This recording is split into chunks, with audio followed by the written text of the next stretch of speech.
We'll come out and do an evaluation and appraisal on the units, make sure they don't have any hail damage, major dents, dings that would need to be repaired before you would trade those in. At the end of that term, we would order you guys however many trucks that you wanted. The initial proposal that we had done, I think, Ed, was for 30 units. And then we're going to give you trade-in of replacement cost on those vehicles. So the city is going to be out of pocket one time, and then we're going to keep turning those vehicles over for you.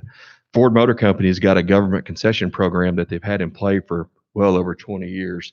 I don't see that program going away. The only way we would not be able to honor the program next year was if Ford Motor Company didn't offer the government concession, and I don't think that would ever happen. We just got through during our first round with the city of Jacksonville, turned over 27 units over a 2-month time frame for them at no cost to the city. And that's what we are proposing to you guys.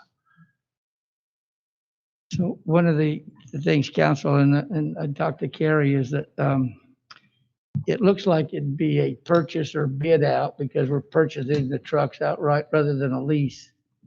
The concern I've had since this time we've talked with Ashley and to James and Brandon, and that's that we don't have a lease agreement. If we don't have a lease agreement, we may have to bid them out and put all this in the specs to do that. But yeah, and it's not a lease agreement. You guys, once you process it, process the paperwork, we process it at the title office, and you'll have a title somewhere within 21 days, and you own the pickup.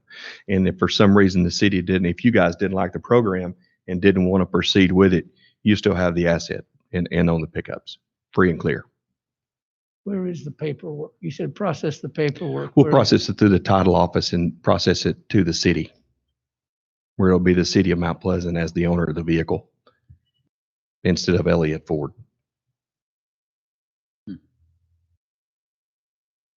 So we'll actually be out the cash price up front for however many vehicles we purchase. That's right, got it. And then at the end of a year or 10 to 20,000 miles, whatever that, y'all come back, reevaluate, and then basically just trade them back in on another set. Yes, sir. And I'm curious, can you explain, you said y'all just got finished doing that with Jacksonville. Can Yes, you sir. explain how that come up to a zero sum for the city? Because you got the valuation on the vehicles they were driving and they're going back into a new vehicle. Could you explain that just a little bit to me? Yes, I can. Okay. So the vehicles that we traded over, then we did it over a 2-month time frame, and it was December of 2020, and then January of this month. We just wrapped it up last week. So the replacement cost of those vehicles were somewhere around 32. They push and pulled a little bit of equipment on it. So that's the appraisal that we put in your vehicle. So we put that much money in what you're paying for the car or the truck. And that's it. It's 100% replacement cost on it. So this is a lease, it's not a purchase? No, sir, Tim, it's a purchase. It's a You purchase. actually own the vehicles. Yeah. You own the vehicles the day you leave out with them or the day we get a check from the city. And the thing about it is you're out of money one time. So if you do the 30 vehicles, we'll trade you out of those 30 next year. And this is No a program, replacement cost. this is a program that Ford Motor Company does? Yes, sir. with- It's a Ford program. It's a With the government. I mean, the government is given it. only, For the municipality, they're given. Right. Any cities, they give government concession. That's where government gives Ford money, and a discount is what the trust is values. and that's the way we're able to do it with you guys. And it only works with a municipality, a school district, or a county. Do you have a copy of the legal document that the city will have to look at, as well as for the city attorney to review?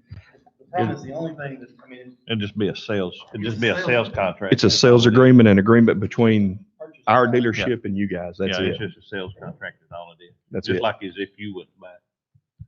My question, my main question here for Ed and McHale is we had split this up into two different, deals. We were gonna do half with Enterprise and then do half with them. Refresh me on the amount we were talking about, what was it? we had, Two. I think we did $100,000 for the 30-some that we've got I was coming. thinking total it was And then we 220. have another, yeah, maybe 220. Then we have Right. another 100,000 about, or 110 Okay. or something for the Okay. 3 vehicles, 3 people. Okay, But if we do this, we may want to look, see how many vehicles we need right now. Yeah. And you may want to do it this year and some next year, whatever, but I was telling, I talked to Henry and Mikhail, and if we do this, we may want to actually get a little short-term debt, like 5 years and and replace more. yeah, and buy Okay, more than okay. 3, yeah, replace.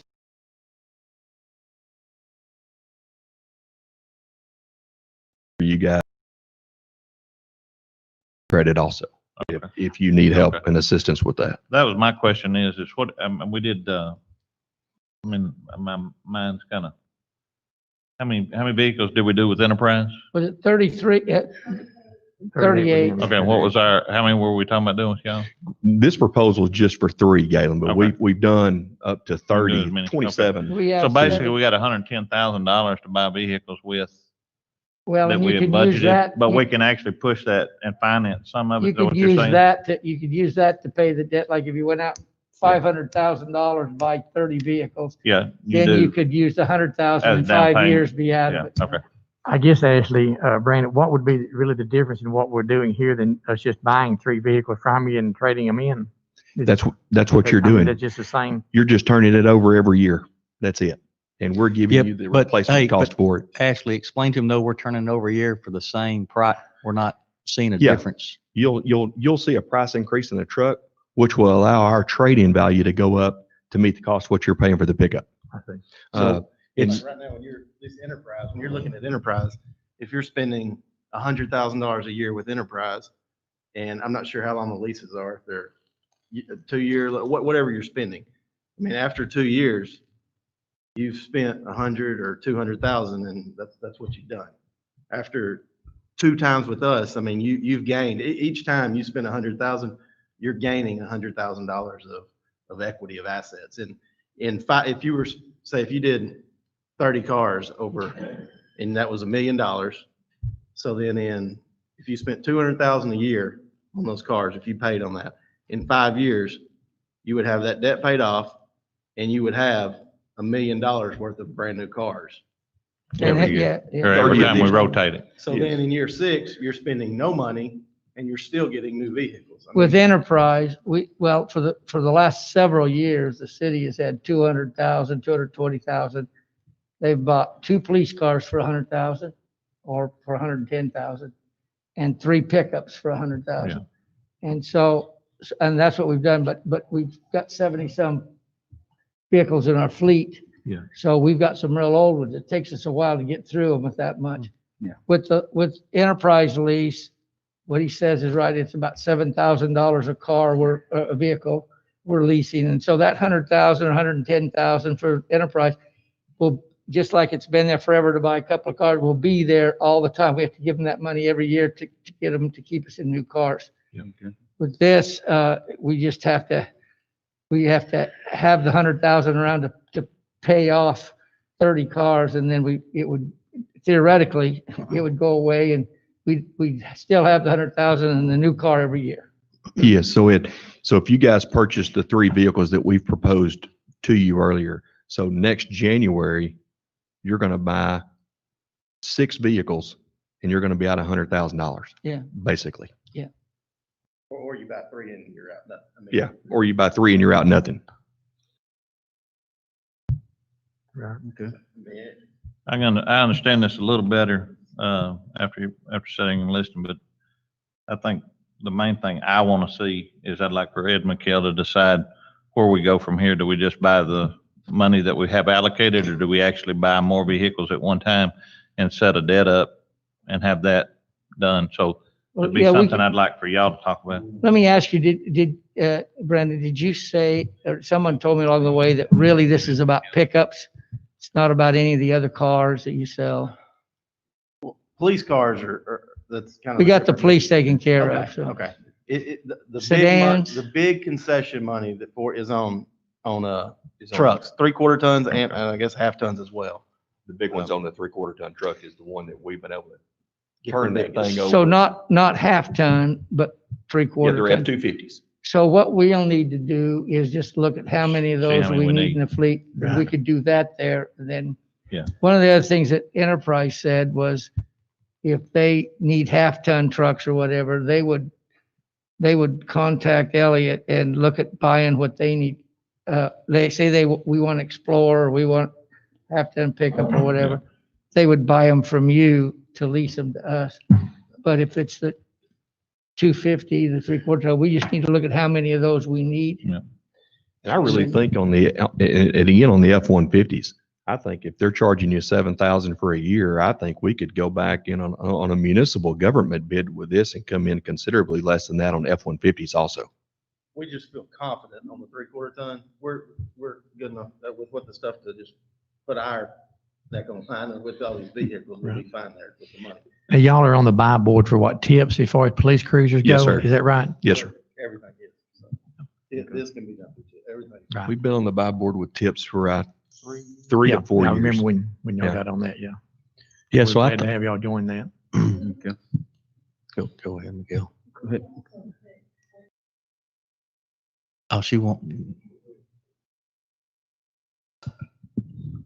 Some of our trucks and stuff have equipment on the back of them, lifts and things, and we transfer out beds and stuff on those equipments. And so it's not really feasible to turn them over every year. And that's kind of what Enterprise does with some of our trucks. Some of them aren't turned over every year.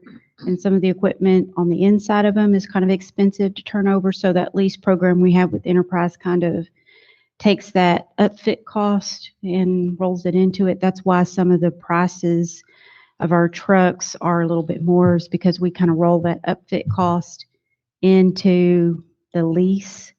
So that's why when he's saying $7,000, that kind of includes that in that deal, is because of that upfit cost that's associated with those. But I think not all of the trucks have that. And So- not all the trucks so do we- have that. We can So- count that up and see how many we You're can. talking about the service That's beds. exactly what Right. we did with Jacksonville. We didn't get 100% of their vehicles. There was only a third of their fleet that Yeah. actually fit into the program that Yeah. we were presenting to them.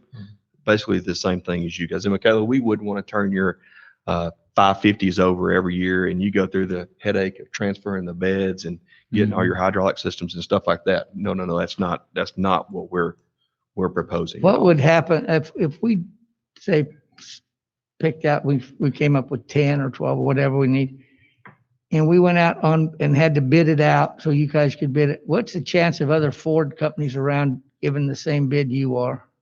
I don't think they'll be as aggressive on the back end with trading you out for no money. Okay. Enterprise said that Ford is doing their cutoff tomorrow for their orders at noon. Is that an issue for y'all? No, every Wednesday. Oh, they do? That order run cuts off at 10 o'clock every Wednesday night, Okay, Monday through Wednesday. okay. Yes, ma'am. Very good. And we can have these vehicles. You guys give us the go ahead. We're somewhere probably 6 to 7 weeks. Fleet takes precedence over retail and stock orders. So your orders go really to the front of the line of our order bank that we keep. Be good. Well, we'll go to work and see what we can do, and then we just need to write specs and advertise, bid it, get your bid in, and then. We actually have the 3 trucks up there. If you'd like to come up and look at it, we ordered the Why trucks. don't you just let us take them now and then we'll. And through the tips program, no, you do not have to go out for bid either. But I mean, The what? through the tips program, that's the part of the deal. You don't have to go out for bid. We are a member of Your TIPS. preferred. your So it's like preferred a buy vendor. board Yes, program. I mean, we just sent 4 fusions to Birmingham, Alabama, to that school district because we're on the tips buying deal, and so they bought them from us. So, So have we bought cars and trucks from you in the past? Oh, yeah. Yes, Off sir. of the tips? I think Yeah, police yes, sir. cruisers, hadn't we? Like I said, if you guys like to come look at the vehicles, they're in the bullpen at the store, and we can show you guys kind of what the vehicle is. That way you can actually lay your eyes on it tomorrow. So we can test drive it? Yes, sir. Yes, sir. Carrie, had you had a chance to look at that one-page addendum that Brandon put together? 2 or 3 times. Okay, so question for you. could we make that work if we were to expand on that by adding a signature page with notary and et cetera like that to make that more of a legal document? From a formality Yeah, I think we standpoint? could, but I want to, here's one thing I want to ask y'all. James, can He you cleared turn his up. mic up? Can Can you turn that mic up? Can you, Just pull it closer. I just want to clear up one thing that I heard here tonight. There it is. Okay, y'all are on the bid board, so that takes care of it. So that answers one question right there. That's one issue out of the way. I'm not going to the merits of it. That's for y'all and Michaela. Just as long as everybody understands where you're going, just as much to protect these guys as to protect y'all. You heard what he said. It's contingent. We've been in these programs before on big heavy equipment, like with Cat and John Deere, a long time ago. We went on these buybacks, on these municipal buybacks. So that's nothing really new as far as that goes. But just remember, and for their benefit too tonight out here, he said it's contingent on if the program holds. And he doesn't have any control over that. It's like you. So keep that in mind. The thing that you have to put in that agreement is for y'all's benefit. I mean, it's contingent on there being a forward program. I mean, that's protect you guys. I mean, you got to be fair with them too. So understand that. And in there, they can take that and they've got ample lease agreements up there. It's got all conditions about normal wear and tear and all that kind of stuff. They can put all that too. But just understand that, and either do you want a term in there? Do you want to say, because what they're saying is this is just for next year. I mean, after that, we don't do you want a 3-year term? Do you want how far can we go in the future with that?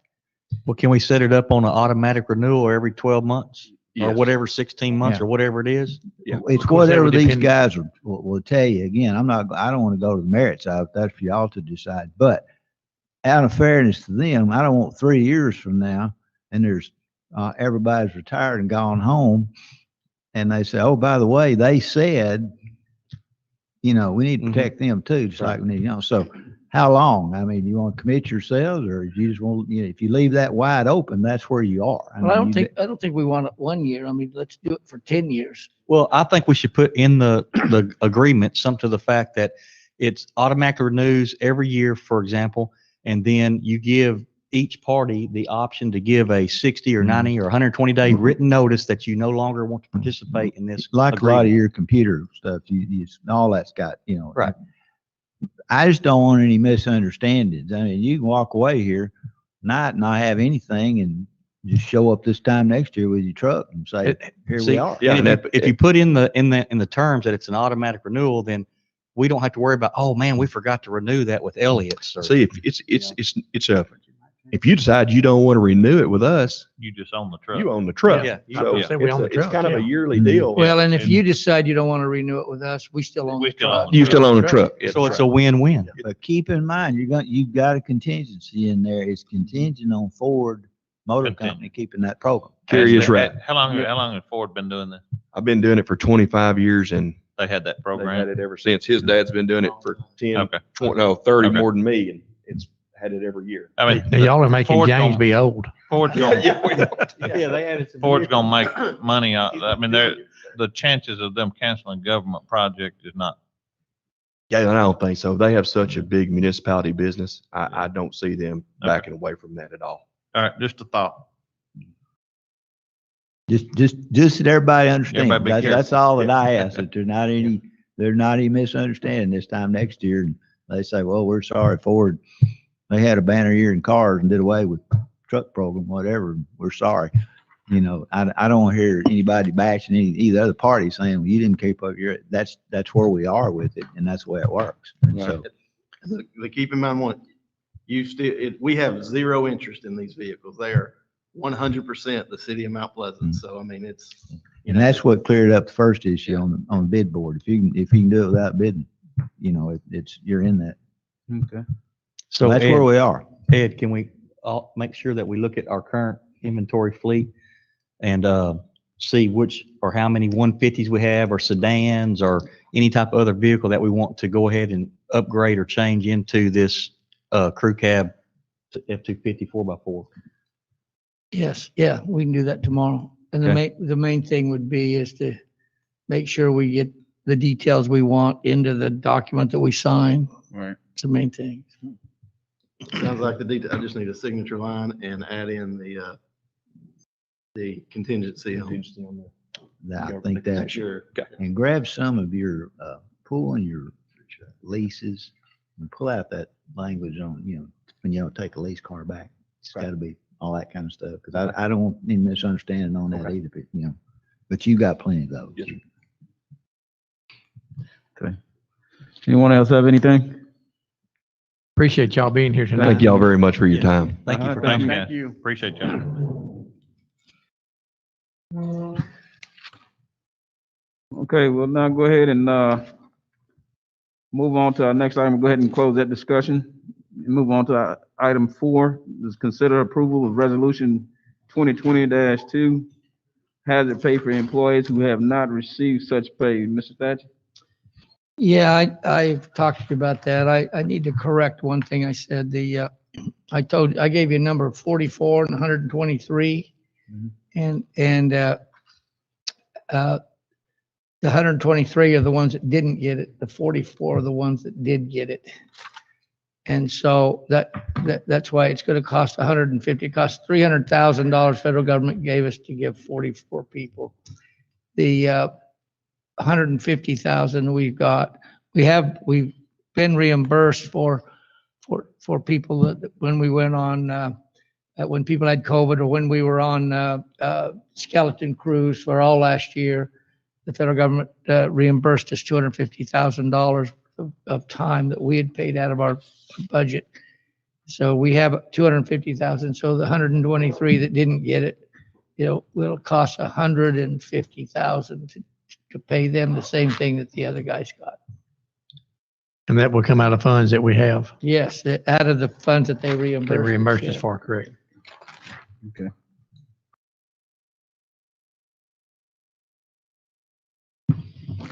Okay,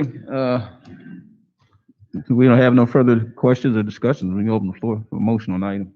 I make a motion. We consider approval of resolution 2021-2, hazard pay for employees who have not received such pay. I'll second the motion. Okay, we have a motion by Mr. Chappelle, second by Mr. Dale.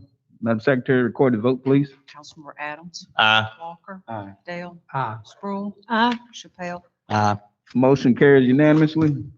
We'll now close item 4 and move on to item 5. Thank you, Mayor and Council. I mean, that's a nice thing for the employees that didn't get it. It's well deserved of the employees. I think they deserve it. So we'll go ahead and move on now to item 5. Consider approval of pay request from MHS Planning for work on the new sports complex. Mr. Buck, how you doing? Doing well. Thank you for allowing me to be here tonight. This is for MHS planning for work that was done on the sports complex. It was the additional work that we did on the signage. And it's just a portion of that. It's $3,707.50. And this is very reasonable for what they did. Lanny, I see on here there was 2 outstanding invoices, November, December. Is there a reason why? Did they just get sent later? Did we overlook those? Didn't get them paid on time? I don't know the answer to that. I know that we have, we brought them forth every month to the council. Yeah. So I don't know. that, we'll check on that. Okay. Well, it could have been one that came there because we didn't meet the second meeting in December. Could have come after that first meeting there if possible. Yeah, but there's one there from, you see November, Mhm. it's missing. And they may not submit it until after our last meeting. I think we brought every one of them forward, but we'll double check that. You feel satisfied with all the payments here? They gave us 100% of the plans on the signage for the archway recently, and so we're just down to closing out that little bit of work that they're doing on the signage right now. Do you know offhand how that's going to read on that archway? Is that going to be the Mount Pleasant Sports Complex or Mount Pleasant Sports Park? I think it says complex on Yeah, I there. think it says complex as well. Well, notice their signs are saying park. No, I was out there. It says park. I was out there yesterday. On the sign that says sign? park? The sign say park. I was there On the yesterday. sign. But On we the talked, Because we did agree on complex. Yes. yeah, first thing I saw when I saw the drawing of the day, and I looked back at the little rendition that they gave us, but I guess everyone was looking more at the materials, the quality of the materials. It was Mount Pleasant Sports Complex, and it says Mount Pleasant Sports Park. I was just wondering about the arch. I thought it was going to be the complex. Okay, I will double check that to make sure. Yeah, we had And we'll try discussed to get that. it- Yeah, we had we'll try to discussed get that it. several meetings ago, that it was gonna, we all agreed that it would be complex, not park. Lanny, let me show you.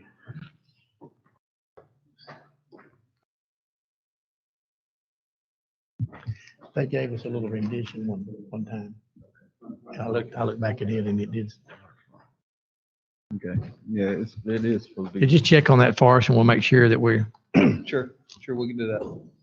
Hey, on this same, MHS planning invoice, the fee adjustment number 2 is at 75%. Do you know what the rest of that is gonna be for, the 25%? That's gonna be for the correspondence with getting the archway up and for the final part of the work there. where are we at on the additional lighting out there? When you come in there, are we still?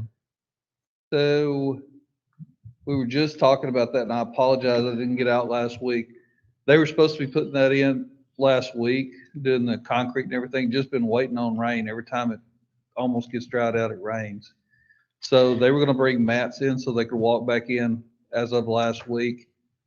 On that I know they backside? were out there, but I don't know if they got the concrete poured. I know all the parts are in, and I know they put up the one light on the street side. So we're real close to it. Okay. We're actually having a meeting out there on Thursday, and I will try to get that answered, at that point. Thank you.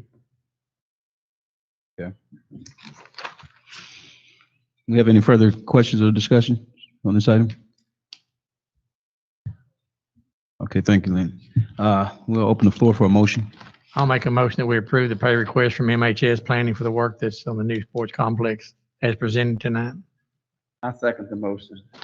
Motion by Mr. Tim Dale, second by Mr. Jerry Walker. Madam Secretary, please record the vote. Councilmember Adams. Aye. Walker. Aye. Dale. Aye. Sproul. Chappelle. Aye. Motion carried unanimously.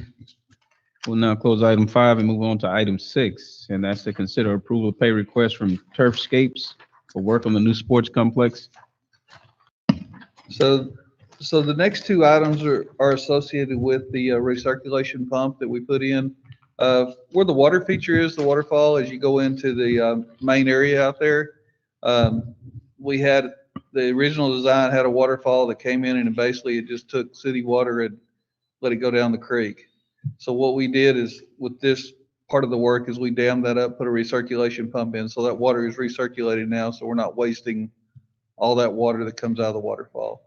So this was for that installation of the pump for the construction of a holding area and for the piping associated in the landscape work to turn that into a recirculation. So that wasn't part of the original plan. That wasn't in the original plan that was approved years ago. It was just to let the water run out and run down the creek. And that water, potable water comes out of the water systems. It'd be like having a giant water leak for. Yeah, Right. Yeah.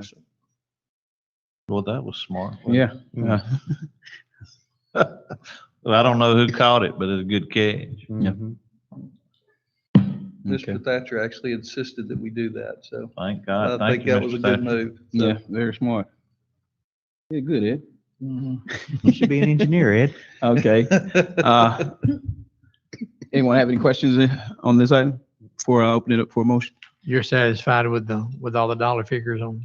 Yes, sir, and it's actually completed, and we've watched it run. It's on a time, we can set it up on a timer where it'll run for a while and be off, just so it'll be on during. main What type time. of warranty do we have on that? Do you know offhand? It's a 1-year warranty that we have on it. Pumping on. Hmm. Yeah, that's much needed. Okay. Floor is open for a motion. I move that we approve pay request from Turfscape for the work on the new sports complex as presented. I'll second that. Okay, did you have something? Yeah, you did. No, okay. All right. We have a motion by Mr. Galen Adams, second on Mr. Henry Chappelle.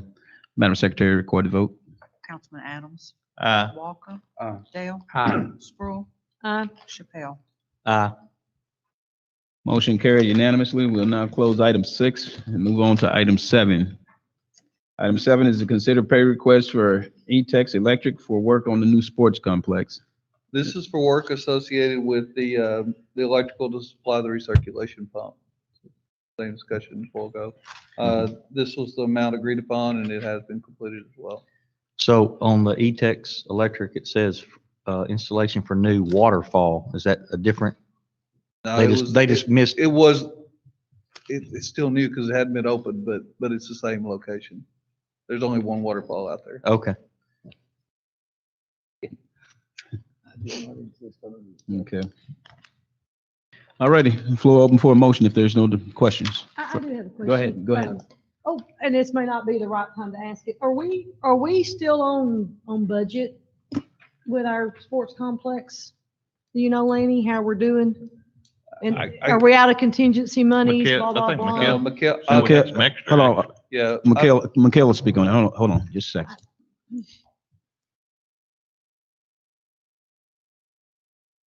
Apologize, I didn't have a chance to update the budget for y'all this time in financials, but yes, we are still under budget with that sports complex. And I'll send an updated budget out to y'all for, with the financials and everything as soon as I get that done. Been out sick, so, but I'll get that spreadsheet updated with the sports complex that I gave y'all last financials and get that Mhm. updated and emailed out to y'all so y'all can see right where we are with that sports complex. Thank Okay, you. thank you, Mikhail. Yes. You're I'm glad welcome. you're doing better. Thanks. Mhm. Any further questions?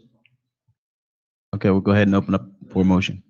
I'll make a motion that we approve this request from ETEX Electric for the work done on the new sports complex, the waterfall. I'll As second the presented. motion. I have a motion by Mr. Tim Dale, second by Mr. Galen Adams. Madam Secretary, please record the vote. Councilman Adams, Aye. Walker, Aye. Dale, Aye. Sproul, Chappelle. Aye.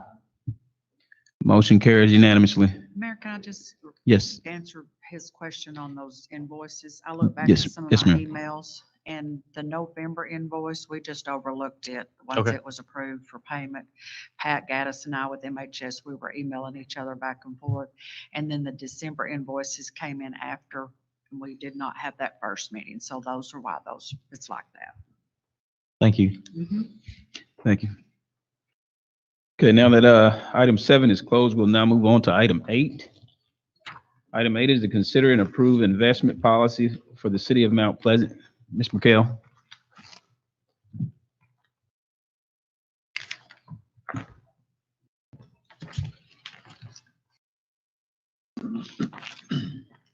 Good evening, council. Good evening. I've taken a liberty of getting our investment policy up to date. I've provided you with a red line copy just so you could see everything that we've changed in the policy. Brought it up to date with all the Texas Public Finance Investment Act. I've given you a memo that's detailed all the different changes. Some of them were just minor updates to reflect our current practices and all the internal controls that I've put in place. Some were to update the strategies that were outlined in our policies. I've also updated the investment officers to include the finance director, and then the course training requirements that were updated a couple of years ago. All of this has been updated in your policies, and then updated the debt service coverages in there. If you have any specific questions on the policy, I would be glad to answer those. This pretty much brings us in compliance with our audit, Yes, sir. with the it request that the does. auditor had. Yes, sir, it does.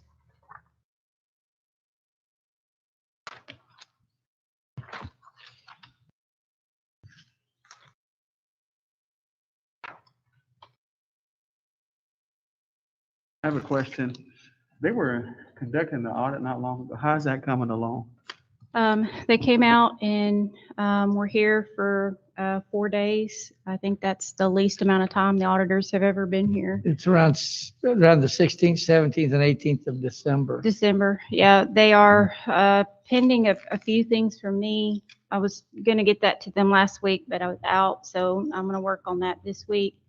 And then once we finish getting them the few little bit of information, they should be wrapping up and getting us a draft back for me to review, go through, and then they'll be back with the audit committee at that point to wrap up their stuff.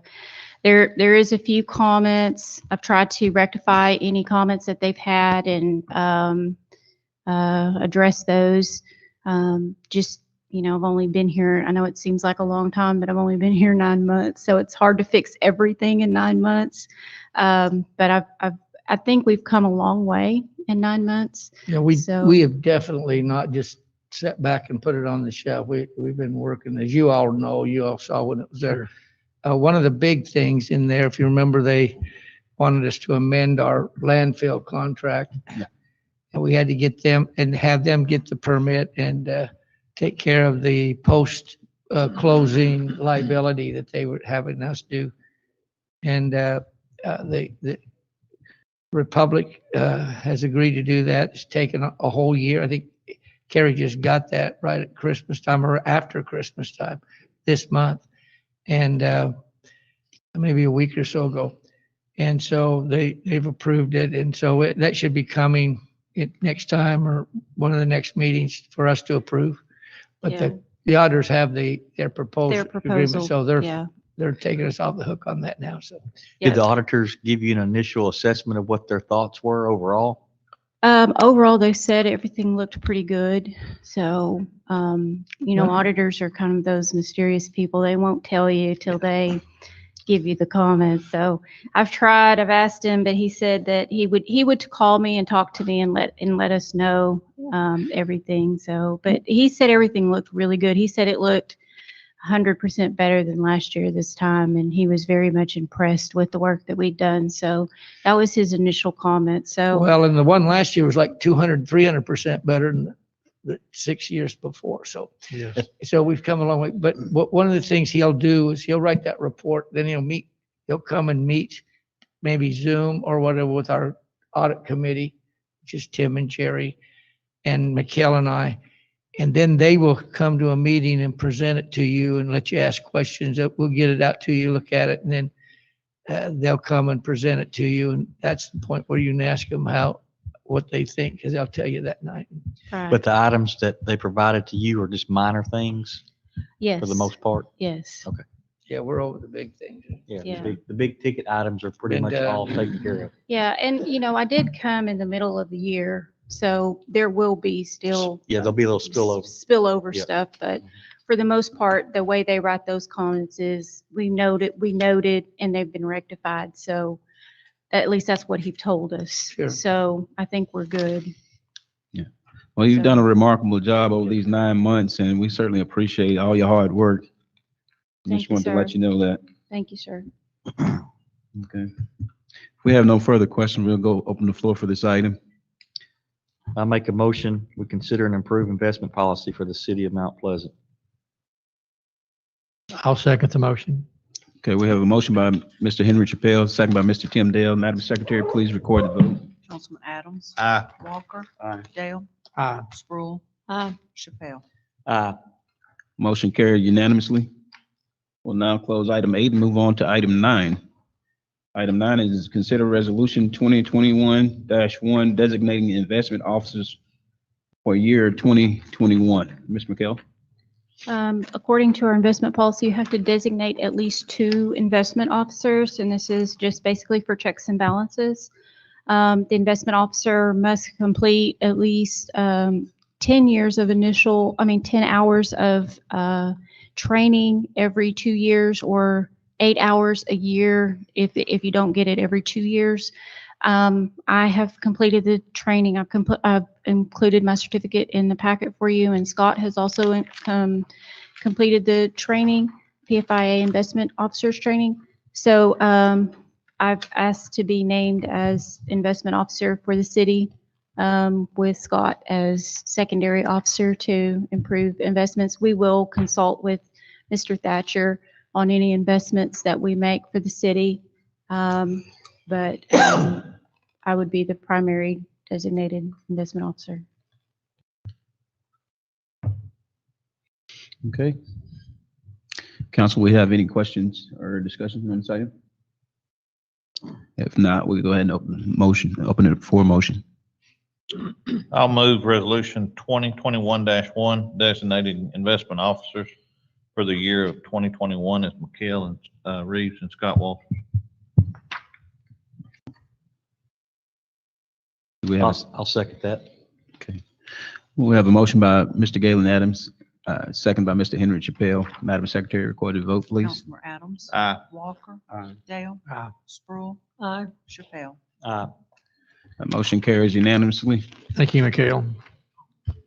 Okay, we'll go ahead and close item 9. Now we'll be moving on to item 10. Item 10 is a public hearing to consider the request of Stan Garrett, applicant, to rezone a 2.35 acre tract of land situated in the Rezin B Lincecum Survey, abstract number 348, Titus County, Texas, and being all of the remainder of that 30 acre tract of land from FD Future Development District to a commercial district located on the north side of Interstate 30 and adjacent to the south right-of-way line of County Road 3210. Mr. Robert? Mr. Mayor and Council, this is a rezoning request. It's Mr. Stan Garrett, representing RB Capital Ltd. Tonight is here for the public hearing. As you indicated the location of the property where it's located. I think we have our location map up, and you can see it's north of I-30. There at 3210. It's this little triangular lot that fits right in the corner there, within the city limits. The land currently was brought into the city under the future development. It's called FD. It's just a holding zoning pattern that the city brings all property in when they annex. And then when things do develop, that's generally the time we ask the applicant to zone the property to what zoning district would be appropriate. In this case, Mr. Garrett, so they requested commercial zoning. Their intent is to construct basically a lease type building somewhere around 5,000 square feet, primarily for commercial purposes, to use the building in that capacity. Our land use map, as I sort of alluded to, is obviously hadn't been updated in a long time. And during this last 20-year period, there's been annexations that have occurred along I-30 to the east. So we're currently looking at that, even though the land use plan basically says this is supposed to be low density residential. Obviously, that's not happening along I-30 very much. So we're going to make some adjustments to that land use plan in the future. So I would tell you that even though it doesn't match, the city council does have the discrepancy to zone property the way they see fit. It fits in with what's out there, and that does fit in with what's going on out there. With that being said, the Planning Zoning Commission did approve this on January 12th. And Mr. Garrett is here as a public hearing, and I'd be glad to answer any questions of staff at this time. The floor opening for questioning. We have water and sewer, of course, Tri-Water is there available. as far as the Tri-Water's water. there, yeah, and we're in the process of doing a preliminary plat, and Mr. Garrett's going to submit some plans on how he can connect to our sewer system out Very there. good. Madam Secretary, we have anyone online?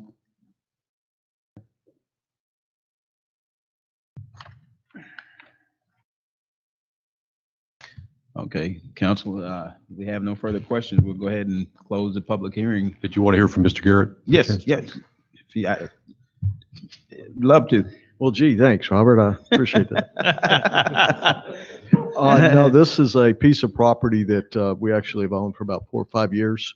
And this was part of the annexation, the city annexation, I think in 2016, early 2017, when they annexed and went out to the east. And I have really wanted to build something. We probably should have already had something on it, just looked up, and we've got another project down the road that's actually outside the city limits at this time.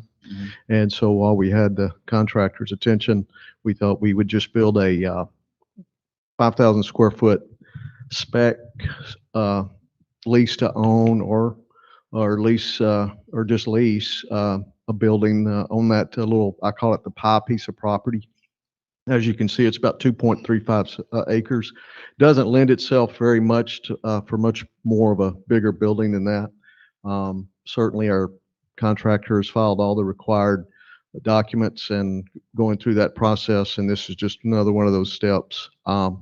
When we looked up and saw that the present zoning did not accommodate what we were trying to do there.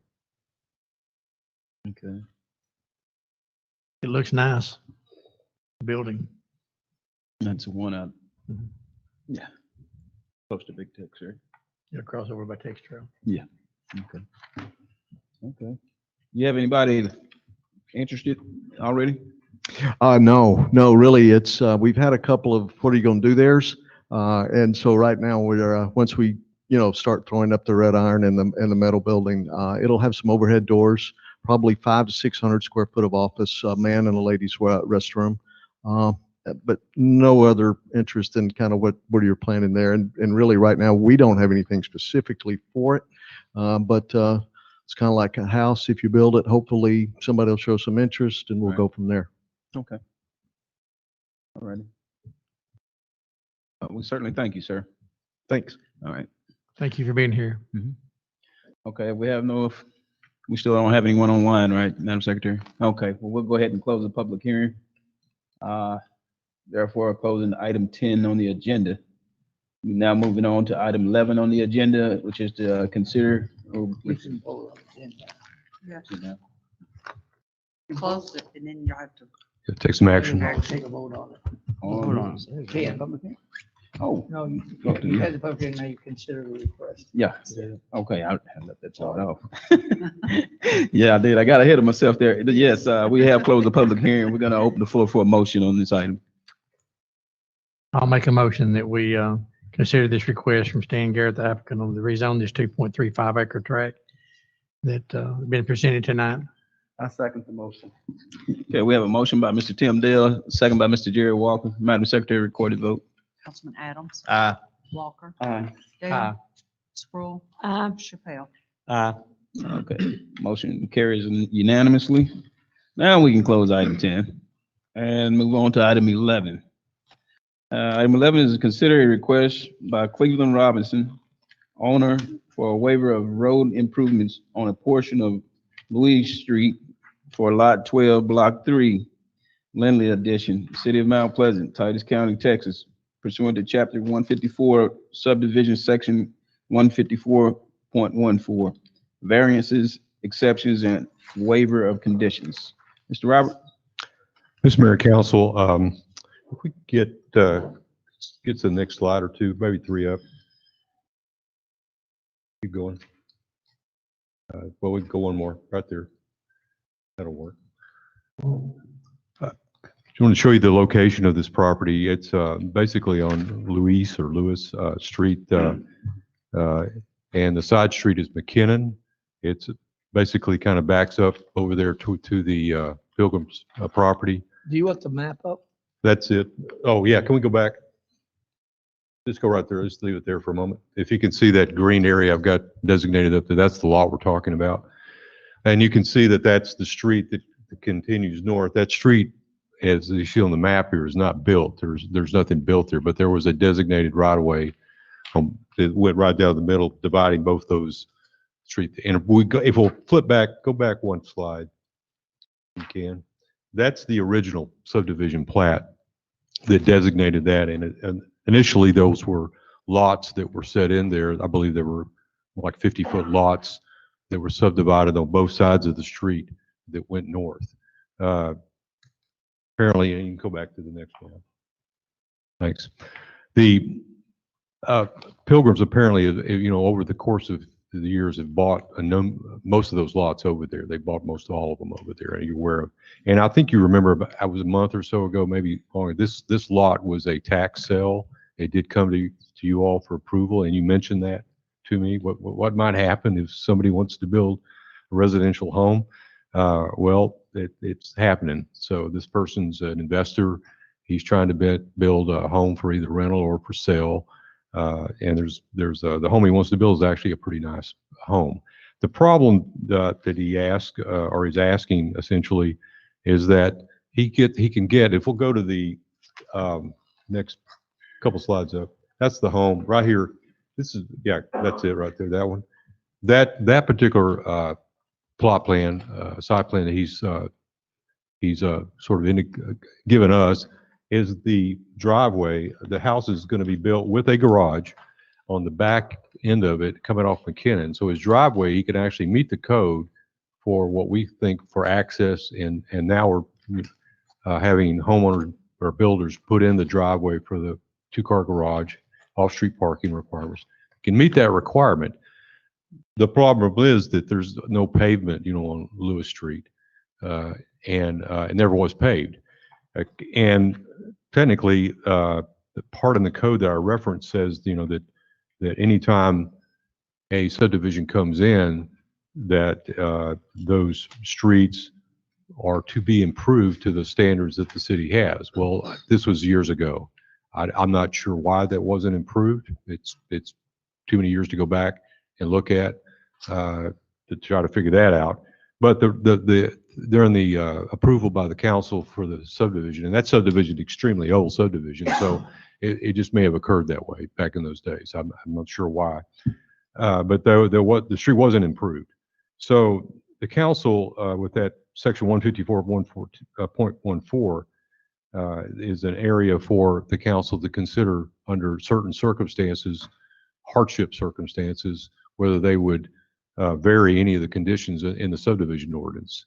If it's something that they can see, it's not going. There's 4 areas that you have to consider in that part of the code, and part of that is that the exceptional waiver of conditions will not be detrimental to the public safety, health, welfare, or injurious to other properties. I'm not sure it necessarily is, but out of those 4 criteria, I think there is probably, you could make the case that there is somewhat of a hardship placed on the property because the road was not paved when the subdivision plat was approved by the city, and I don't know the history of when it came into the city. It may have been, I would believe it must have been in the city when it was approved as a subdivision plat, but there could be, I think the logic could be that there is a particular hardship placed on the owner of that property because the fact that road was not paved at that time. And this last one, the relief sought will not be in any manner vary the provisions of the zoning ordinance or the master plan. It doesn't do that. It doesn't vary any of that by granting a variance to that because it's not changing the lot size. It's not trying to change zoning. But the one condition, the number 2 condition, is the only thing that we have to consider. And if you go back to the map, to the location map, that map, just north of that, I looked at the ownership. Pilgrim's owns everything on both sides of the road, except that lot that's just adjacent to this lot north of it and the next lot. It appears that in the tax rolls, there are, and that's a double lot. They've got a single number, but there's actually 2 lots there, but it's under one ownership. So there's 3 lots that are still under separate ownership. Now, one of them looks like it might be in a, when it says at all in the description, that tells me that maybe it's in a family situation. It may be it may be a trust thing that's going on, part of it. So I don't know the actual ownership. It may be that there's more than one. There's more than 3 owners, or there's more than 2 owners, more than 2 owners possibly. But needless to say, Robert, tell us real quick which property ID numbers you're talking about. 3 there. See the green lot on. Can you see the location map? You said there was 3. What's there's 2? There's 2 ownership numbers. The next 2 going north. Those 2 numbers are the next 2 lots that are adjacent to this. Okay. North's going left there. So if, But there's potentially 3 lots there. What the appraisal district does is if you own both lots, they give you one ID number. That's why there's 3 lots on the north side, essentially. so if, if we say this lot has a hardship, and we waive it, it's really gonna be a hardship for the 2 lots north, That was because my they, question. it Is it blocks. also gonna automatically apply to those other 2 lots? No, they'll have no access unless, They have no way. unless the city builds Yeah. this and then has them build their own. Well, the hardship is what Mr. Thatcher is saying, that if we can grant it, it's up to the city council, but what happens that you provide no access to those other 3 lots. And so we cannot issue any permits for those There's other no 3 lots. true access to it anyway. Is there? I mean, So- it's pretty much, it's Well, not there's- really dirt, it's grass. There's dirt, there's It's right of way dirt, there, okay. but it would have to be paved. I thought it was grass. Yeah, but is it being used for any access at all today for No. pilgrims or No, no, anybody? No, Because when I looked at it, it looks like tree growth, underbrush. Did no, it it's used to not be a developed. road run down through there? Yeah. No, it's just it's a right of way. It's just right of way. Right of way still So it's exists. there. Yeah, If but you go the out right, there- but when I looked out there, it didn't appear that the right of way is even being maintained. I mean, it's got growth over it. You Oh, couldn't no, get, yeah, it wouldn't be you maintained. couldn't get vehicles through there now if you wanted to. No, it's not maintained. Right, okay, What we're saying though, that develop these lots, right. because you've got to have street frontage. This particular lot is It's got- the corner lot that has the McKinnon frontage, which can get access to it.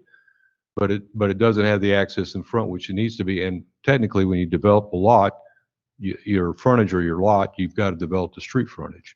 So this house is gonna face Lewis Street or? Yes, essentially the front of Face it. the back. He won't access it. If we'll go back to the picture of the house, if you roll up a couple, that plot plan. So, There's the front of the house. But the front of the house faces Lewis Street. What you're seeing in the rear is coming off McKinnon and coming into the garage for the backside. Obviously, they'll just get out of the garage, probably go in the back door of the house, and that's how they'll access it. But the front door will be The on front Lewis door Street. is actually facing Pilgrims. Yeah. And is that in keeping with the other houses around it as far as the positioning on the lot in the front of the house? Yes, that's the way they build that. They build it to the front of the lot. The part of Okay, that is so that, on 14,584 is the rear of that, yeah, the lot behind it there. yes. Okay, so. And there were some issues too, because there are setback issues. If he would try to reverse it, he would be putting the rear toward Lewis Street, which we have setback issues. There's a 25-foot setback on both sides of that, which would make this more difficult actually trying to do that. It's because the lot's long and narrow, why he needs to Right, position the right, house in such a correct. fashion and okay. Correct. With the driveway will actually come off McKinnon Street. Yes, that's what he's showing right here. It's coming off McKinnon Street. Well, and the city may want, if we want to waive it, we may want to just build the street there so the guys that own the other 2 lots will have access. If we're going to say, I mean, it's kind of tough. A developer can do it and get his money back from the lots. A one lot owner, say you got to build to your street, but it does mean that probably those other 2 lots will never be developed. And if you That's don't. the pay- issue that I ran into with my lots. Yeah. It It's a very- makes yours unaccessible. Because I have property that I used to have access that no In that longer have area. access to because of a decision made like that. And what we, we're saying, and we're trying to tell you that too, also that, in the report that, we recognize that this is an area that's, difficult to redevelop. It's more of a blighted area, which is harder to get redeveloped. And especially with this particular lot, which it faces into a manufacturing place, you're not necessarily going to do. But these people are willing to do this and try to put a fairly nice home in this area. So that's the only issue with it. I don't think either if the city either grant or not grant it. I think that the width of this roadway would need to be minimal anyway. We don't need a full width. That'd be the other waiver. We're not trying to force the developer to build to the standard of the city, which would be a 31-foot back-to-back roadway. Right. I think technically, since there's only, at the most, there could only be this and maybe 3 other lots to be built, possibly. And if they were built, then what you need is fire protection. What you need is a fire lane that can get to them on Lewis Street. And so at the minimum, we would ask, for maybe 24-foot roadway to be built up to that point to get to them. Right. So those are some options, or at this time, I mean, it's really up to the council how they want to address this. I don't know if Mr. Robinson, is he here? Robert, I have a question. Apparently not. At that intersection, there's a little brick house on this side. How far is that to the south? There's a small brick house with a fence. So this house, you bet it's going to be to the north of the intersection of the road then? Yeah, go back to the road location map. I mean, yeah, as the road turns McKinnon, Right. it's set right on the north side of that turn right there. But there's a little brick house already there. So is it going to be north? Yeah. I thought it was vacant lot, unless that's the, No, it's a house that's set on the corner of McKinnon and Booker, right there on that corner. I believe that's 14584. Oh, okay, okay. is that what you're talking about? Yeah. Across the street? There is a house there. Yeah, maybe a house there, yeah. But there's no house on the north side where we're talking about right now. No. That'd be sitting on the east side. So if you don't mind, since there's paved McKinnon, I understand the positioning of the house, but what is the need for this variance in order for this project to continue for him to build on? What's the need for this variance? He doesn't have the street frontage on Lewis Street. Yes, but he's got frontage on McKinnon. But it's not it's the side yard he's getting access off of a side yard for his lot. Okay, The code says frontage of the lot the front of the house. is has supposed to have face. access to a street. Yeah. He's supposed to build through to the next lot, so the next guy can come and Yeah, and build if he- to his next Yeah, I lot. mean, technically, if Pilgrims, it would be easier if, say, Pilgrims owned everything out there and weren't going to develop anything. We might consider that, but we don't know that. There's those 3 lots there, they're north of him. If this is successful, they may want to build another house up there. I'm not sure, so Yeah. But at that point, some paving's going to need to happen. paving's got to happen. But at that point, will it trigger and force the city to have to build a street? Well, if To they extend came the along and street. said, we'll build like we're supposed to in front of our house, but you need to connect this, and by this waiver, we're saying that if that happens, we'll do that. I mean, I think you need because you need water and sewer up there too, probably. It's possible, yeah, you may have water sewer So, problems. and like I said, Mayor's been talking to me for a year. He's got his old place up there and had access to it. And then somebody came and built something on the land and covered the access. Now he's got a lot behind something that has no access to, so. And you can say, like Robert, it's probably doubtful anybody to ever build there. If we give the variance, for sure, they don't have access unless we build the street. And if we end up building the street all the way up over to where it would intersect with West Cross Street, it wouldn't be a very wide street because Pilgrims has already got a metal building that looks like it's right on the edge of that. I don't think there's any intent to build that street all the way north. No. We just build I was saying, we build a fire lane. Yeah. We'd build a 24-foot width.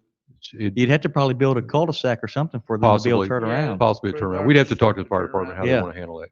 You'd have Be- to have might be water and something needs sewer to there be built too when you up take the street up. Yeah, you'd probably take the street up to 14, Yeah. 575 and Yep. make it a cul-de-sac right around in there where you can have a turnaround. The- But you wouldn't really need to go too much further than that. Here's one thing I'd like for everybody to consider. We've got a gentleman that bought a lot off the tax roll, so nobody's been paying tax on it. And from what I'm seeing, he's fixing to build a pretty nice house.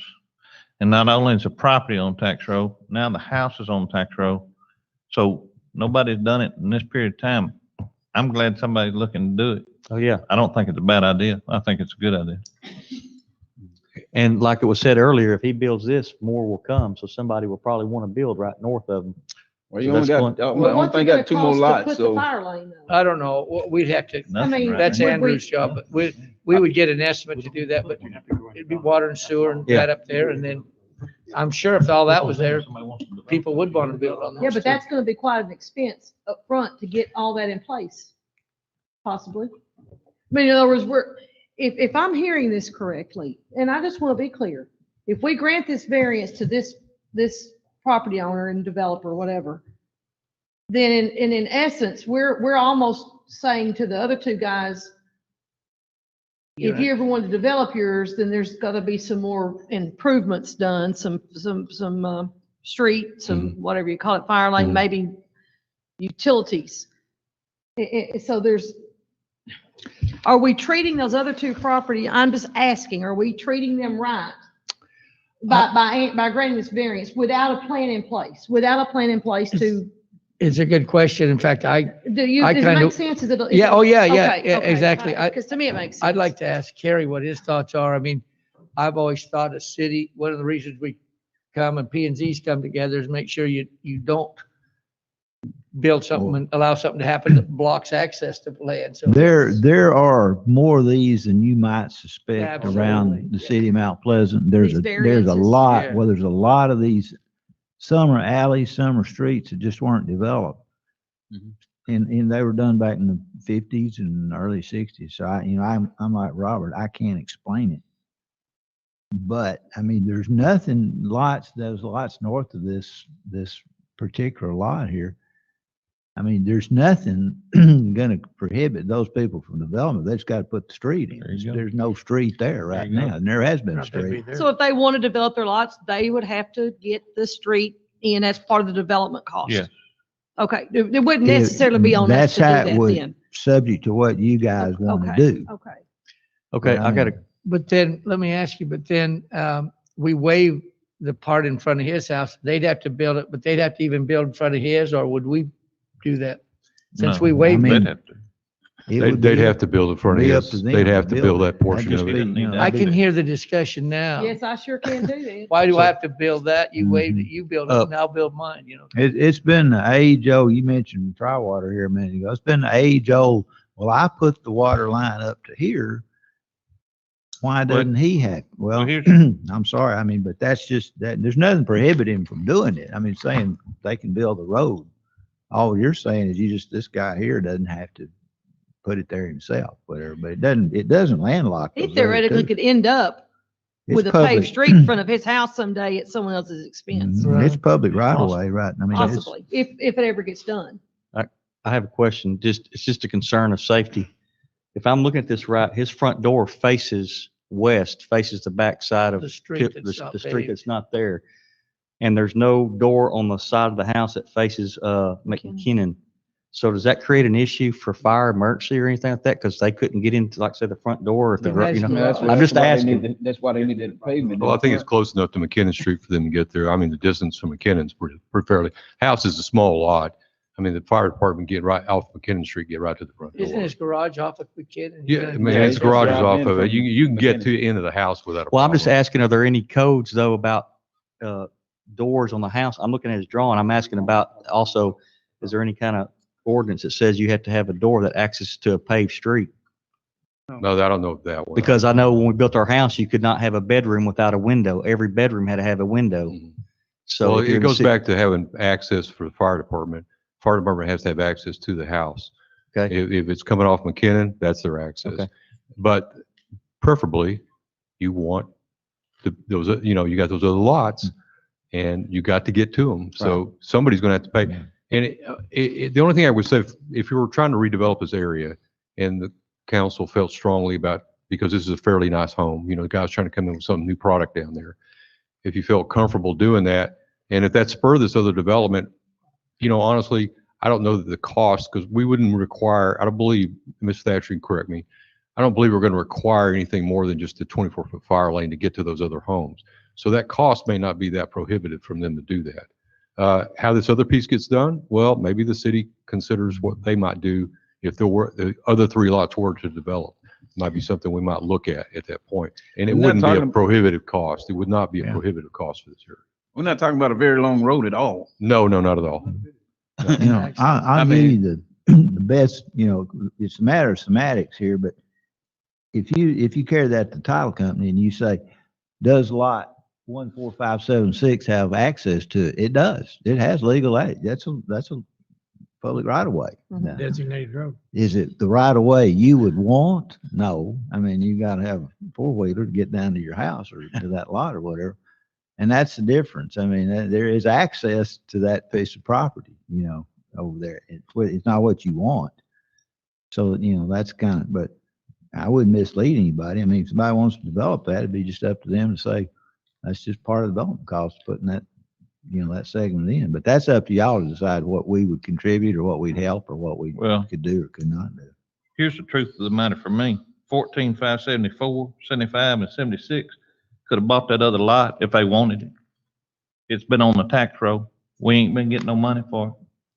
So they could have done it if they wanted it and turned the house facing McKinnon. So to me, nobody else has expressed any interest.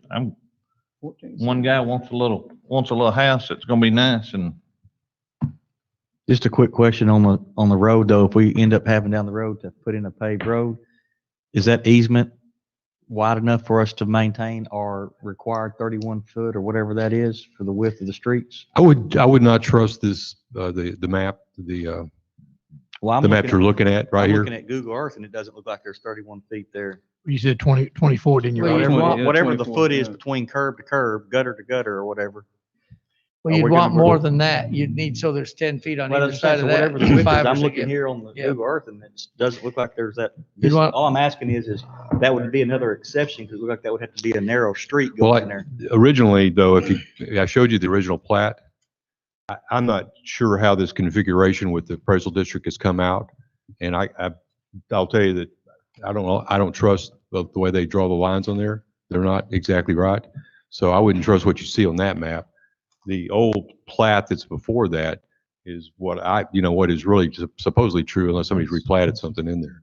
And that's why I don't think that when you look at that narrowness of that may not be true. It may be 50 foot of right of way all the way down through there. Or 40. No, I mean, when you look, I'm looking at Google Earth and this is a snapshot from the satellite. It doesn't look like 50 feet or 30 feet. Well, it's gonna be hard to see it I think it's gonna be hard to see the lines. If you got a bulldozer. No, but I'm cleared looking, that I'm looking much, here you where, could see it. I'm looking at the back side of the Lewis Street there and I see where the corner of McKinnon is and it just doesn't look like there's there. But anyway. It looks narrow. It does look Yeah. narrow. I don't disagree. But I'm with Galen. I mean, this gentleman wants to, That's the road they're talking about. build a nice house there and I'm all It for just that. Henry, hey, Henry, Yes, sir. if Lanny was out there surveying with the crew, he's gonna go by this plat.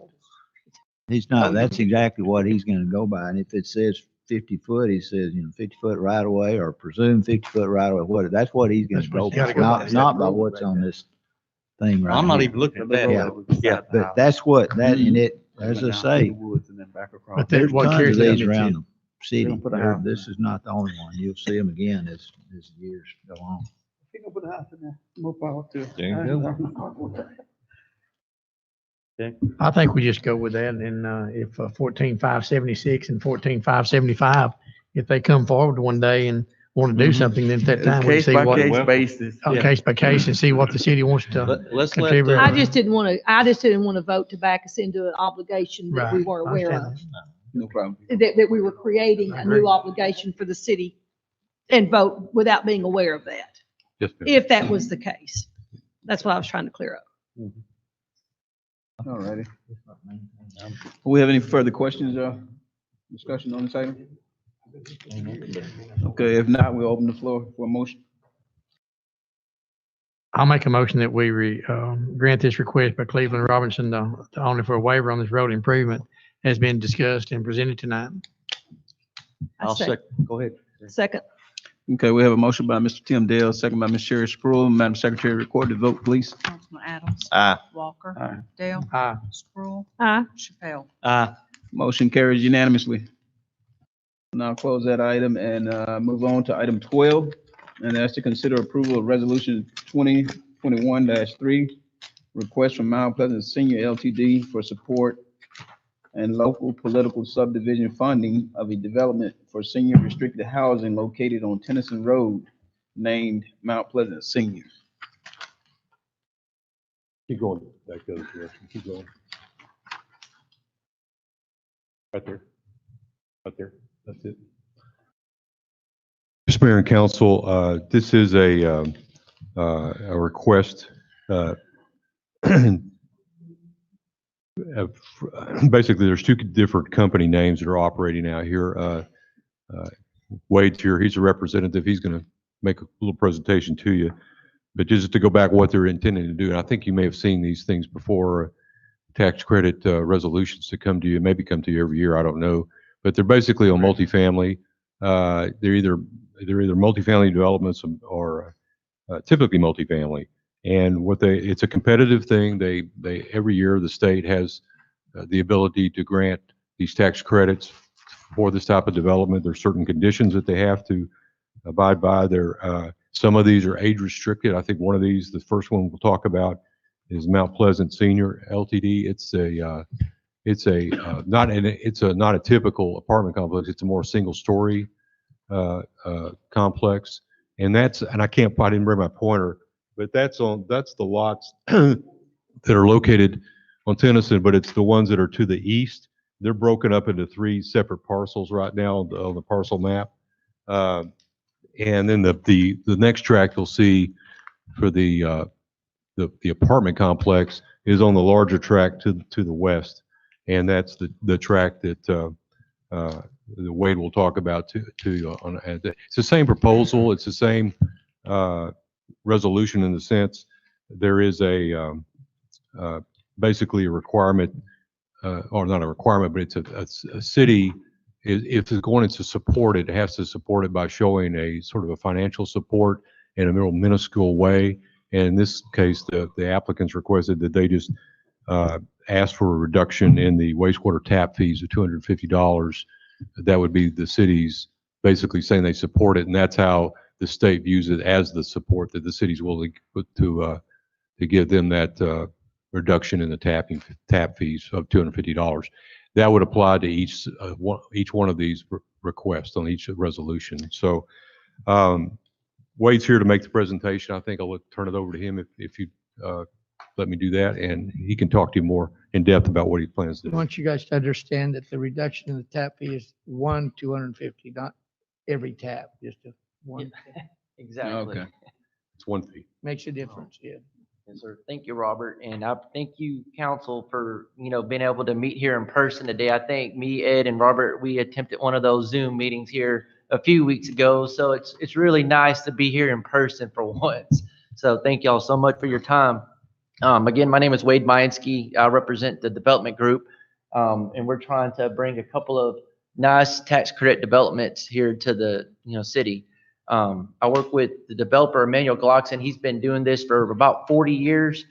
He has these tax credit developments in 8 different cities throughout Texas. Probably the closest one to here is in Kilgore. We have a couple of developments there in Kilgore, Lexington Court. And I would actually say that's probably the number one, I guess you could say, letter or recommendation that we have from these cities. Almost every one of them have supported us and asked us to do a second phase in all these cities. So most of the cities that we have these tax credits, we also have phase 2s in the same city. The one that we're looking at first on the senior deal, it shows the parcels divided up into 3 different tracts, but we had it surveyed and it's 1 4-acre tract. I think there might have been maybe a development attempt back in the 70s to do some sort of subdivision or something, but we had it surveyed. And there's just 1 continuous tract. There's no right-of-ways or anything in there. Some like water easements or something, but it's just 1 continuous tract. And that's what we're looking at doing, a senior townhome development. It would be restricted to 55 and older. No kids. I think there's a 3-day visitation limit, but it's basically restricted to 55 and older. They would be single-story townhomes. Right now we're looking at 50 to 55 units total on that track. And, as Robert said, the state, it's a very competitive application process. We're competing with several different cities. I think Marshall and Palestine are putting in applications, maybe Jacksonville, but there's a whole bunch of cities that apply for these funds, several hundred throughout the state. And especially now during the COVID times, everybody's trying to apply for these funds. Very competitive. There's no guarantee, but it's worth giving a shot here. If y'all would have us, basically the state requires to submit as part of our application a resolution of support from y'all with the minimum contribution, which we usually just request for a reduction of tap fees, which is $250 per development. And we would submit that as part of our application that would be due on March 1st. And hopefully we would have a good idea where we stand, within a month after that. But we're looking at each one of those developments would be around $8 to $10 million. I'm not sure what they'd end up being on the tax rolls, but a lot better than I'm sure what they are now. A couple of cow pastures out there. But we would look at starting the building process probably this coming up December, and it'd be about a year process. So it's kind of the time frame we'd be looking at. Both of those sites, I think, would need to be rezoned. So we would come back for that as well. They're both basically right on top. There's an existing apartment complex that 3793 is an existing multifamily. I think it's Cypress Creek Apartments. So we'd be right next to that. We'd probably focus more, the larger scale development would be the senior side, and our multifamily would be a little bit smaller. We're looking at maybe 40 units to that development. But Will this pretty much take up the 4 acres? yes, sir. Now, this is a non-gated community, is that right? Correct. We've done those before, but we just felt that, it's not necessary here. But they're really well done. 90%, masonry. They're basically, they're very well upkept because the state, with these funds, they come out every year, they do inspections. The investors come out every year and do inspections. So they're really well maintained. We have basically the tax credit side of it. We get these tax credits from the state, and in exchange, we reduce the rents of these apartments and the senior townhomes. They're usually about 30% lower than a typical market rate unit. So it's basically to try to help middle income families, retired seniors to be able to, better afford their rent. Trying to keep their rent at under 30% of their budget. These are 1, 2, 3 bedrooms? Yes, sir. The multifamily would be 3 bedroom, mostly 2s, but mostly 2s, some 1s, some 3s. And on the seniors, it would be just 1 and 2 bedrooms. Handicap accessible. The senior sites would be all 1 story, and the multifamily would be 2 story. Any type of recreational? Yes, sir. Both of them would have community rooms, which we'd put probably fitness centers in both of them. And then they would both have community rooms, which another aspect of this tax credit process, the state requires us to provide services monthly to the residents. So we'll have these large community buildings that nonprofits will coordinate with nonprofit organizations in the city and come and do. We'll usually do like job fairs, health clinics, cooking classes, just all kinds of, whatever really the residents would request. And we provide those. Right now, that's all kind of on hold because of all the COVID, but hopefully soon we'll be able to resume all that. But yes, there'll be a community room, exercise center, business center. We'll have computers set up, a laundry room for all the residents.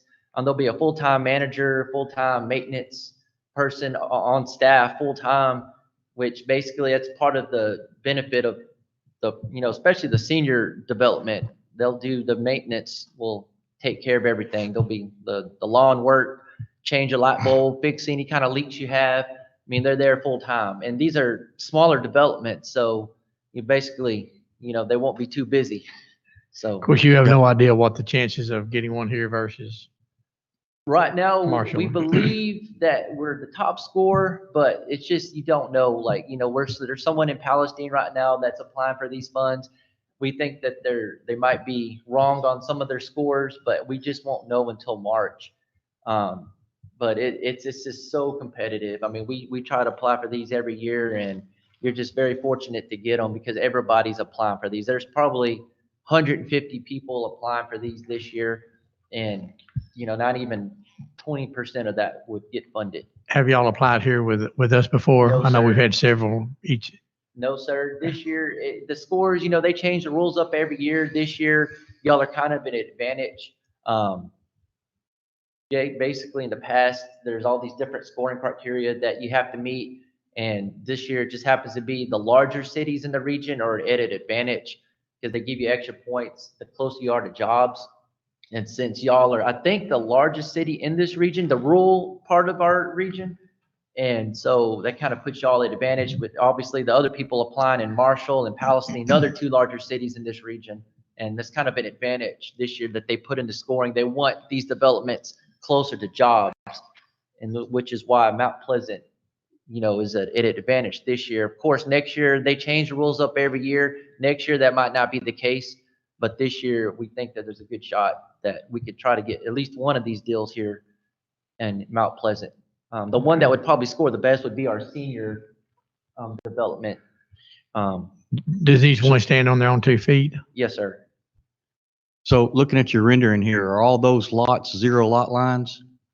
They'll be, we'll work with Robert, whatever y'all would require. I know we talked about doing planned development, zoning, whatever y'all would. I'm just looking at it, those Yeah. those units look awfully close. They look like they're on a 0 lot line type. Well, this is a multifamily, even though it's single story. It's a Right, but I'm multifamily saying the development. multifamily units look like they're awfully close to each other, saying there's, the 0 lot line, they look like that's how they're developed right there on the 0 lot line. And is it? A duplex, Showing a- or they? Showing the front yard. They are spread out. Well, and is am I looking at it right? It's all open parking, no garages? Yes, sir. Some of them we put in covered carports, but on this one, mainly because of the lot sizes, the acreage, we're kind of limited on what we can do. We do try to landscape it, spread it out the best we can, because the senior homes will have quarters here. And- Some room for pets to roam around. There'll be playground on the multifamily site, gazebo set up. So we try to spread them out, but it's, we're kind of limited on the acreage that we have, but we try to spread them out the best we can, and with all the setbacks that y'all might require, And are all the multifamily units all cookie cutter, same floor plan, same outside brick, stone layout, all that? It's gonna be all the same color? On the multifamily, on the outside buildings, they're single story, and then the middle will be 2-story, but, as far as. But what I'm saying is like, All brick, yes, that's what I'm saying, when I'm driving down through that little neighborhood, every house or unit's gonna look the same. Yeah. Okay. There's no Robert, variance. do you do any, sitting down and going over all that with them? And we have requirements in there. I mean, Yeah, we're happy to do whatever. I know they'll have to be rezoned, and we're fine with whatever. Depends on how we zone it. you what? Depends on how we zone it. Yeah, right. Right now, depends on what we do with that zoning. Also, at what point does a development like this that brings in a lot of traffic and that kick in that the improvement to Tennison? Oh, it would, whatever is required now, if Tennison needs to be widened, I've noticed when I was looking at the right-of-way map, or looking at the appraisal district, there's been right-of-way dedications up and down Tennison as though it was going to be widened. It's Or this something. ditch section is very narrow and there's a lot of speed there. Yeah. But I was thinking with all this traffic, we're gonna need to put it on our Hopefully Yeah. it won't be project too much. list. I know with our senior deal, I think that's gonna be our larger development, and we'll probably end up reducing the numbers on our multifamily. And typically with our senior developments, there's just one person in each apartment. So there's not, we got 50 units, probably 40 cars. So. What do these rent for? And that's really I guess you could say the benefit with these tax credits. They're, with the 30% reduction, it depends on the income level of the family, but they could be anywhere from $350 to $950. And actually we'll have 10% of them will be market rate. We will do 10% market rate. So, even higher, but it's kind of on a sliding scale. I would say typically $400 for the one, and then a couple $100 going up for each unit. So. All right. But besides being 55, what other qualifications? Is it a financial thing based Yes, upon your? sir. Okay. On the non-market rate units, the income levels, it varies depending on the household size, but it begins at Maybe two. upper 20,000, and it goes up from there up to, I think, family of 4, it's closer to 40,000. But for one person, it's in the mid, I think like 27,000 would be the income limit, which really nobody in the senior development is definitely not gonna not gonna have any issues qualifying, because assets, they only count as 2%. And a lot of people, if you're on a retired Social Security check, I think the average Social Security check is under 17,000. So, but we do criminal checks, and credit checks, and that's actually the number one issue that we have is trying to fill some of the units because we are very strict with our criminal checks and our credit checks, have to have positive credit history. And we pride ourselves. We're a family-run development team with Emmanuel, his wife, and his children. We take pride in this development and all of our developments. And we hire good man. The number one thing is hiring good management. Always number one thing. If you have a good manager, you're going to have a good development. And we pride ourselves on hiring good management. And that's what kind of keeps us going. I think we were voted #1 apartment development in Central Texas. At least Colleen voted us that here in 2017. We have a development in Copper's Cove. We have phase 1 and 2 up there. And, they would really like a phase 3. But again, they're both tax credits and they're just really hard to come by. But we're hoping that we have a shot this year. Thank you. Thank We you. appreciate it. Thank you, sir. Thanks a lot. Okay. Okay, if we have no further questions on this item, I'm gonna go ahead and open the floor for a motion. I think he pretty much covered both of those, didn't he? Can we just combine? 11 and Yeah, you'll have to 12, take so we separate can- motions on each one Yeah, of those resolutions. Right. So I'm gonna open a motion for 12 and then 13. He's already covered it. I'll move, resolution 2021-3, request, from Mount Pleasant Senior Limited, for senior restricted housing on Tennison Road. I'll second that. Okay, we have a motion by Mr. Galen Adams, second by Mr. Henry Chappelle. Madam Secretary, record the vote. Councilman Adams. Aye. Walker. Aye. Dale. Aye. Sproul. Aye. Chappelle. Aye. Motion carried unanimously. And at this point, we'll open the floor for item 12 before motion. I'll make a motion that we approve this resolution 2021-4, the request for the Tennison Road LTD support for the local subdivision funding as presented. I'll second the motion. Motion by Mr. Tim Dale, second by Mr. Adams. Madam Secretary, record the vote. Councilman Adams. Aye. Walker. Aye. Dale. Aye. Sproul. Aye. Chappelle. Aye. Okay, Thank you for being here tonight. Y'all very We much. appreciate- Thank we you. appreciate Thank it. you. Good luck. That motion carries unanimously. We'll now close that item. And I believe we've, let's see here. Yeah. Now we're at public comment. Do we have anyone online? No, sir, there are no public comments. Okay. Do we have anyone here at this time that would like to speak public here, public comment? I would, Go if anybody else goes. I just want to take one quick moment to publicly say how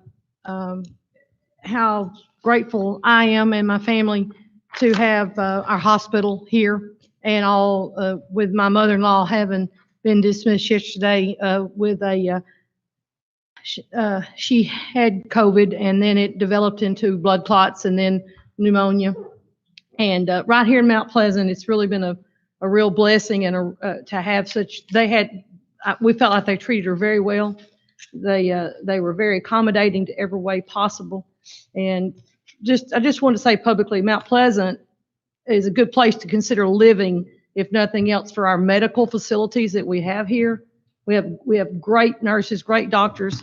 I was just so encouraged and impressed during her illness. She's been released and she's home with still much recovery to do, but she's looking good. The doctor that was there, he was very helpful to her. So I just wanted to publicly say that on the behalf of the city of Mount Pleasant, it's a good place, and we should be very grateful to have that hospital and we have some good people out there. The nurses were just very sweet to us and to her, and the way they worked to let us have visitation and things. I was really appreciative of that. So I just wanted to say that publicly on the behalf of the city. The city is very fortunate to have that facility and all those great people taking care of us, and how wonderful the experience was. I'd like to also thank the city for all those who worked with the Christmas activities that took place last month, for the city to look like it. It's a lot of hard work, and we thank you for the work that y'all have done last month. I got a lot of attaboy, attagirl on the. Yes, a lot of people Christmas. came to me in person and said how much they appreciated what the city did this year with the lights and all the activities. They have not seen anything like that in a long time in this community, and they'd like to see it continue. And I told them that it will continue. But again, it was every night that I drove down through there coming home from work, sometimes late at night, it was amazing to see the number of people up there on that courthouse lawn, even in inclement weather. So great job. Can you imagine what it'd have been like if we didn't have this COVID going on? That's It'd have been packed every night. Yeah. Well done. Great job. All the city workers are really appreciated, and along with the council and our staff. I'm I'm anxious to hear the city, the sales tax returns for this December for the merchants downtown versus the one before, to see if our efforts brought them in opportunities for more business. Thank you. Okay. At this time, we'll go ahead and close that item and move on to our final item, the city manager's report, item 15. After I get through, you got to turn the page. By the way, you get your final item. Just wanted to mention about the Christmas lights, you know, the lights went up all over Texas, this company. Then as soon as January 1 comes, they got to take them all down. So it took a couple of weeks. Apologize about that. Most of it's down now. I think they got it down last week. They were taking some more down today, but they got it down over the last week. Also want to mention that the carriage rides were successful. They've asked if we would allow them to come back on their own, not with our help, other than we're going to let them stable them here, back here, like they did the horses. On Valentine's Day, the county judge said he'd allow them to come in there and pick up and use the course like they did before. And similar route, and they're going to provide some kind of package like for the sweet shop, little chocolates or champagne from Nordello's or something for people who want to buy a package and take a ride. And so they'll be here 4 days, Thursday, Friday, Saturday, and Sunday. They said, you know, they opened up the last 2 weeks. They opened up 2 more nights, Tuesdays and Wednesdays, because they were out of slots and people were wanting it so much. Ed, with that said about them, are they already got us on the calendar for this coming Yes. Christmas season? Yes. Okay. And by the way, several towns in East Texas, smaller towns, have called the light guy, Michael, the light guy, and wants him to do the same thing that we've done. We told him, remember, you're doing ours first, you know, kind of thing, but we had you first. But he said everybody, all the cities are thinking they'd like to light up their downtown. So it was well looked at. One other thing, I wanted to let you know, we're putting together a information so that we'd like to, if we can, maybe end of February or the first or middle part of March, will we get back with you and try to get a date, but do a strategic planning, visioning meeting with the council and our staff, and talk about the community, where we're going, some of the projects and the priorities we need to do. And we're probably looking at like a 6-hour day or something. So we're looking at maybe coming in the morning at 9 and going until 3 or something like that, with lunch provided. If you all think you can do that, and you know, we can do it on a Saturday if you'd rather. We can do it on a Friday. We do whatever you want to do. Do it on a Monday.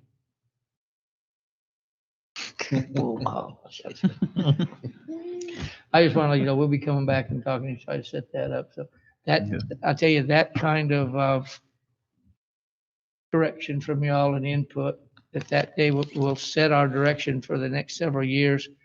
And without a comprehensive plan or a master plan or capital improvements plan, I don't understand how you can do a budget, because which direction you're going? You know, you need to know where you're going. You don't just budget to tread water. So I agree. So it'll be really important. We're working on that. Other than that, that's all I have. If you have questions. Oh, by the way, the wreaths, he took everything down, took them with him. They'll, next year when they come, they're going to look like wagon wheels with spokes. Wonder whose idea that was. Yeah. Good idea. Okay. We have no further questions for the city manager, we'll go ahead and close item 15 and we'll move on into our next item, which is our executive session pursuant to the Open Meetings Act, Chapter 551, Texas Government Code. The city council will recess into executive session to discuss the following. And that's personnel matters, to discuss the appointment, employment, evaluation, reassignment, duties, discipline, or dismissal of public officer or employee. This time we'll go into executive session.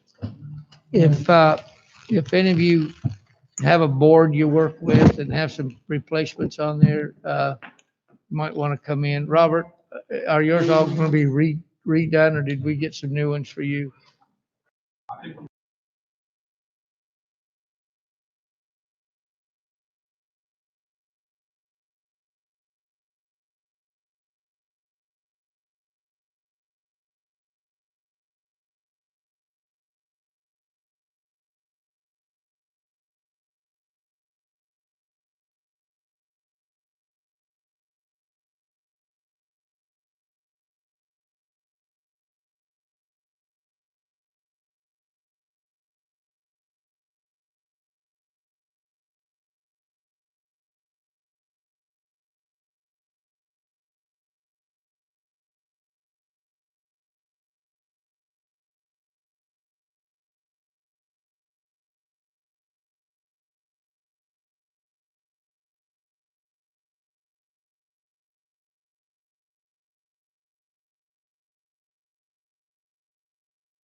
Yeah, I just gonna name each board.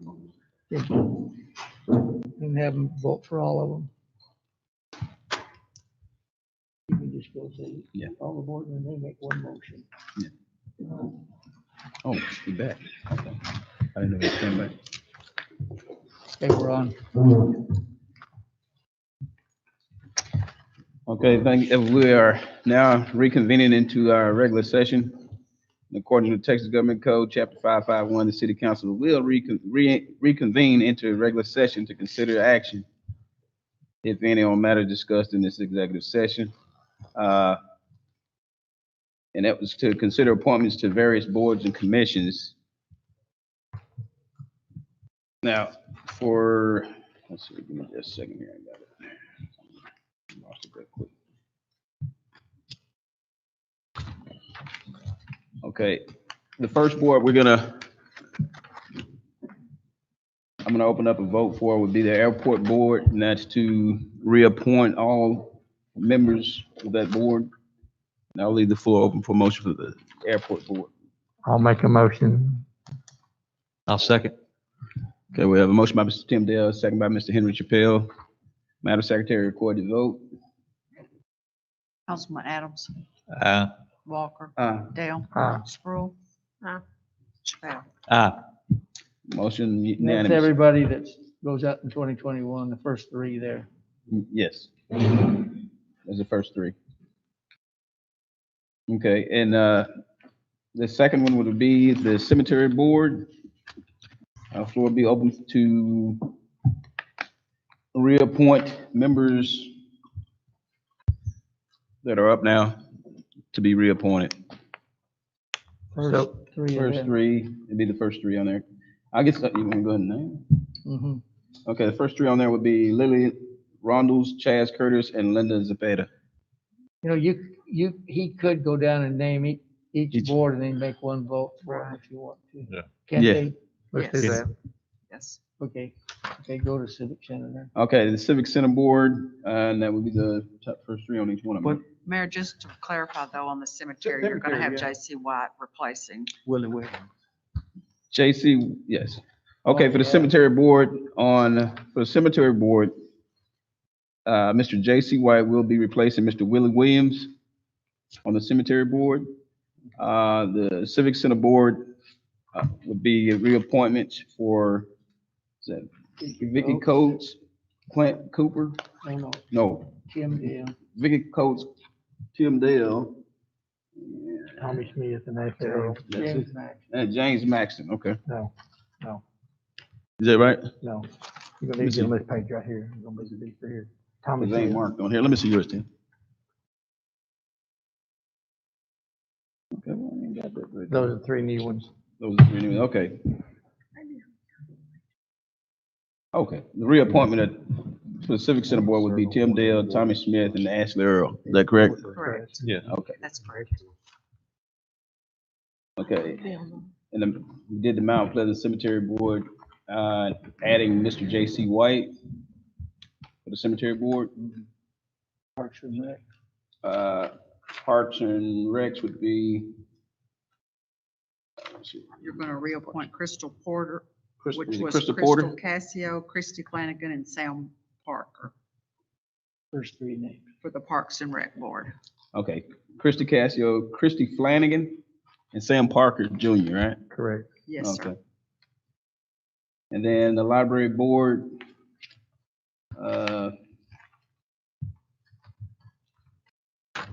The library board would be Paula Dial, Francis Covey, and then Paula Rose would be The new to one. take Nancy Witt's place.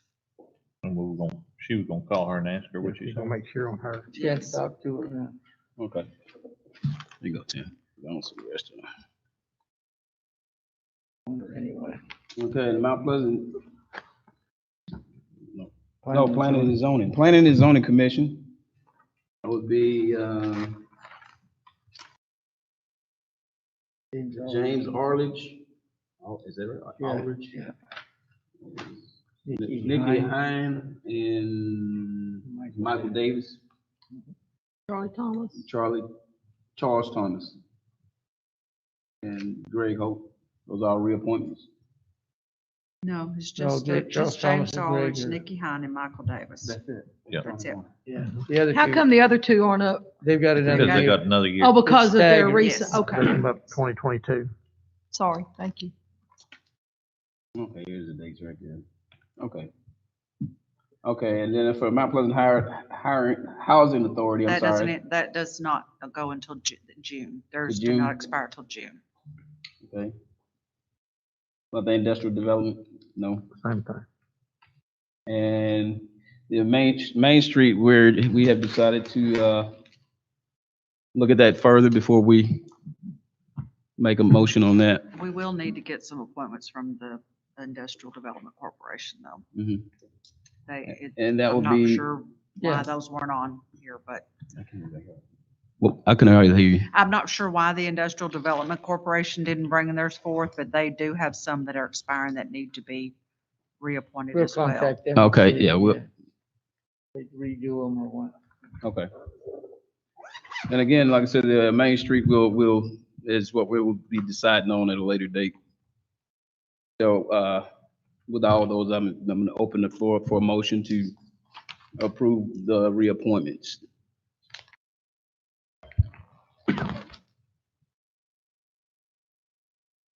I make a motion that we approve all the appointments for all the different committees and boards You mentioned. As mentioned. as mentioned. I'll second the motion. Okay, motion made by Mr. Henry Spell, second by Mr. Galen Adams. Madam Secretary, record the vote. Councilman Adams, Aye. Walker, Aye. Dale, Squirrel, Aye. Chappelle. Aye. Motion carries unanimously. We'll go ahead and close that final item, and at this time, the motion is open to adjourn.